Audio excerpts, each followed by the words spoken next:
Bonjour à tous, je vous retrouve avec la même tenue que la vidéo précédente.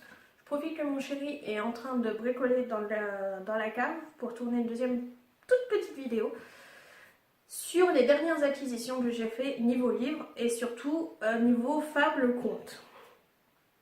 Donc on va commencer par le livre que je vous ai déjà présenté plusieurs fois.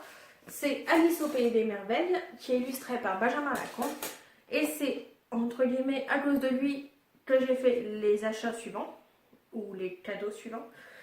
Parce que comme j'avais beaucoup aimé, je me suis rendu compte que j'avais pas du tout de contes, que j'avais déjà lu plusieurs réécritures de contes, mais je n'avais pas les contes. Donc genre, vous allez voir ça après, les contes des frères Grimm, les contes de Perrault, je les avais pas. On en a tous entendu parler, mais versions Disney, édulcorées et tout.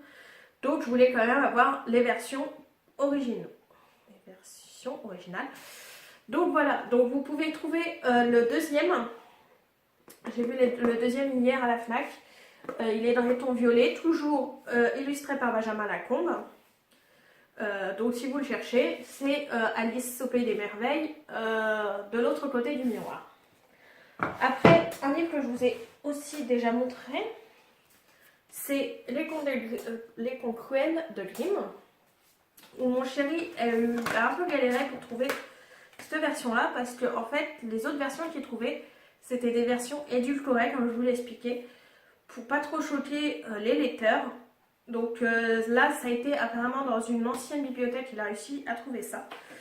Et je me suis créé un marque-page pour spécialement ce livre, avec des illustrations de contes des Grimm, je crois même de ceux qui sont dedans. Donc on a d'un côté Cendrillon et de l'autre côté le roi grenouille. Donc c'est encore des illustrations que j'ai trouvées sur Pinterest, que j'ai collées entre eux et que j'ai plastifié quand même pour protéger quand même le marque-page. Hop. Après, dans un des groupes Facebook, je ne sais plus lequel, il y a une jeune femme qui nous disait que Carrefour, pendant Noël, faisait des versions intégrales pour 10 euros. Donc au départ, je me serais bien pris les contes Grimm. Bon, déjà, j'en ai eu une partie en cadeau, mais je me suis dit pourquoi pas, à part qu'il n'y en avait plus. Et donc, je me suis pris les Fables de La Fontaine, l'intégrale, et donc c'est l'édition Pierre de Soleil.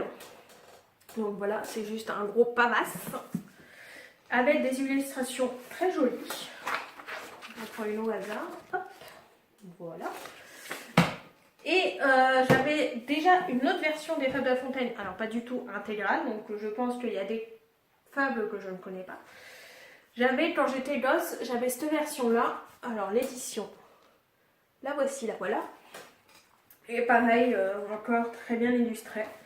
Donc voilà, à chaque fois, ça se présente comme ceci. Donc les Fables de La Fontaine, alors, je sais plus combien on a pris, mais deux sur. Il y a forcément le corbeau et le renard. Et il y en a un autre, le chien et le loup peut-être. Je crois que c'est celui-là aussi que j'avais appris. Donc moi je les ai toujours aimés les Fables de La Fontaine, donc je me suis dit c'était un peu une obligation. Donc après avoir eu les Fables de La Fontaine, je me suis commandé sur Amazon les contes de Perrault, toujours en version originale. Alors cette fois-ci, c'est cette édition-là. Et pareil, toujours magnifiquement illustré. Donc on a quand même le chapeauté beauté sur la couverture. Et puis à chaque fois, c'est le conte est illustré. Voilà. Et quand on a été à la FNAC hier avec mon chéri, je suis tombée sur les contes des particuliers, toujours de Ransom Prince. Je crois que j'arriverai jamais à le dire celui-là. C'est à côté des Miss Peregrine, c'est le recueil qu'affectionnait particulièrement Millard Mullins, l'enfant invisible.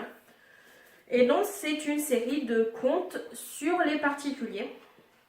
Donc comme d'habitude, hein, c'est illustré juste sublime. Alors, que je vous trouve un début de conte. Donc à chaque fois, on a une illustration du conte, un titre et une enluminure pour le début de la page. Donc, comme j'ai déjà la trilogie des Miss Peregrine, autant j'ai pas craqué sur beaucoup d'autres livres que j'ai vus après, autant celui-là, il était obligé qu'il vienne dans ma bibliothèque papier.